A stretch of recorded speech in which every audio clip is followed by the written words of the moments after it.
What's up guys, Z here, and I wanted to revisit one of the builds I've already covered in the past because in 2.4.3 this build got a buff, and that build in question is Ina's Mantra. And don't pay attention to all the other crap in my inventory, but anyways, Ina's Mantra is the Mystic Ally build, and I made a video. It was called Mystic Ally Mosh Pit, I believe. But the main difference in this build from before is the 6-set bonus. And what that difference is when you gain all of the Mystic Allies at all times, your damage is increased by 100%, not 50%. So I had to revisit this build and try it out and see if it was a little bit more beefy than I remember. So I'm not going to really bore you with what I have on too much.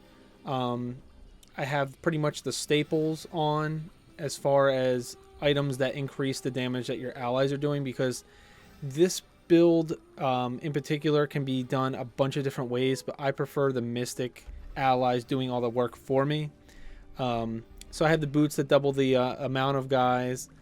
I have the Endless Walk on because you can use Focus and Restraint for the extra damage, but if I'm standing still on a pile of guys and I keep bringing them in with Cyclone Strike, they're all going to be around me anyways, and I'm going to have 100% damage. And then if I need to run, I get that bonus of having the 50% reduction to my damage. So I kind of prefer that. I know you could take a Hellfire Amulet and get a 5th passive, which would be really helpful, but I don't know. I kind of like it this way right now. I'm using the Enforcer legendary gem for my pets, and I'm using the Bane of the Trapped legendary gem, and I'm using Bane of the Stricken.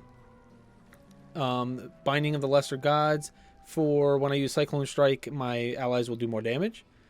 Lefebvre's Soliloquy, that way when I use Cyclone Strike, I get less damage done to me.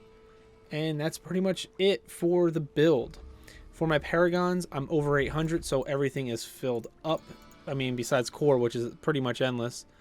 And then my skills are pretty much just all focused around the Mystic Allies. My Crippling Wave Tsunami, it will periodically freeze people. My Mantra of Conviction with Overall. And why I picked this one is because the active will increase the damage bonus that enemies will take in the aura for 3 seconds. So I actually have it in my right click because I use it all the time. Every time it's down, I click it up again, because Spirit is really not used that much in this build. Mystic Ally, I actually went and did not put a rune on it. That way, when I activate it, it activates every single Mystic Ally's active skill. Cyclone Strike Implosion for that huge grab to bring all the enemies in. Dashing Strike with Blinding Speed. This is kind of to jump into a middle of guys or to escape if I am dying. Serenity with Tranquility. This will help me not die when I'm getting beat on by tons of enemies. Relentless Assault for a passive. I will deal 20% more damage to enemies that are blind, frozen, or stunned. And being that my Tsunami freezes them, and then the active ability will stun everybody, and there's a whole bunch of reasons why that's good.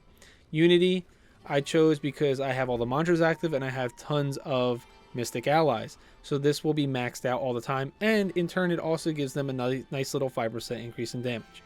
Determination is a shoo-in for this build because each enemy within 12 yards increases my damage, and it'll be capped out pretty much all the time as I bring them all in with the Cyclone Strike. And Resolve will reduce the damage that enemies deal to me when I'm hitting them. So that was pretty much a good choice right there. If you really feel like you are dying all the time, you could probably replace Relentless Assault with Harmony. This will increase your resistances to all the elements. My resistances are pretty decent, so it's not so bad because the mantras also help with that. So I wanted to hop in Torment 13 to a Neph Rift.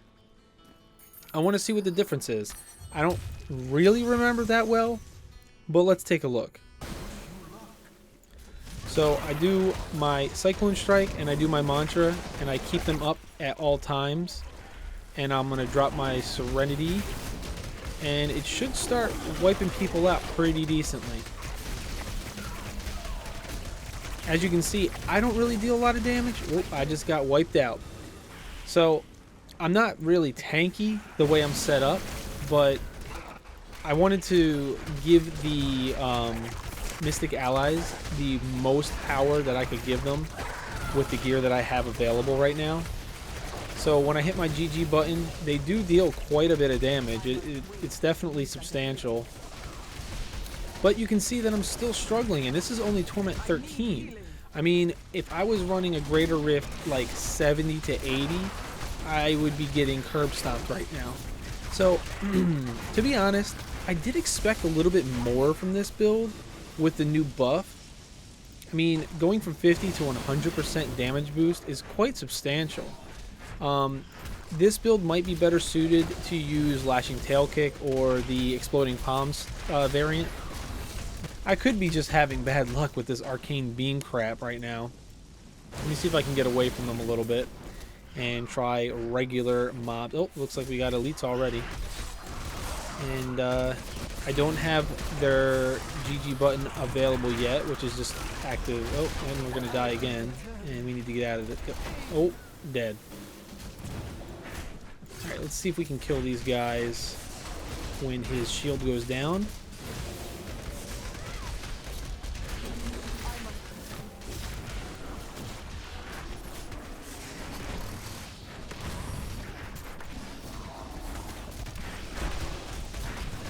Alright, so I dropped it down to Torment 12, and it seems to be substantially easier. But my problem is that I had to drop it down to Torment 12. That's pretty disappointing. You know, I do like this build.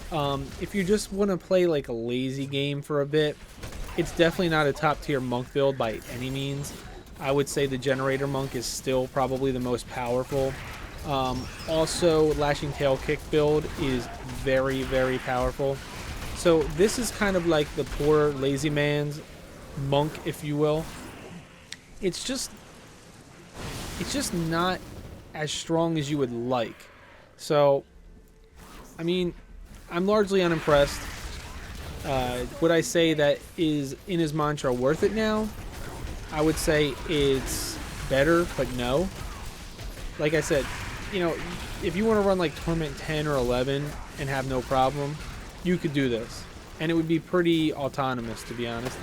But if you want to do Torment 13 or Greater Rifts that are like 70, maybe even 80, this is not going to be for you. You know, you're not going to be able to kill things fast enough to get through a Greater Rift before it's over when it's 70 plus. And even Torment 13, I mean, I can be more like sitting in the back and let my guys, like, let me see if just letting them do their thing and me not getting involved. They can kill regular guys, but when it comes to the elites with all the special abilities, as you saw, I was getting thrashed. So I'm going to have to say I don't recommend this build, even with the buff. It's not quite powerful enough. If they made it maybe 150, maybe it would make a big difference, and you know, you would be able to push beyond Torment 13. Or maybe one of the variants, like I said, if you do Exploding Palm, if you do the Lashing Tail Kick version of In His Mantra, you might be able to do it. So I'm going to have to give In His Mantra a hard pass on do not use this for high-end builds. You can use it to get geared up for something else, but I would recommend against this. Alright guys, I hope you enjoyed. I'll see you in the next video. Later.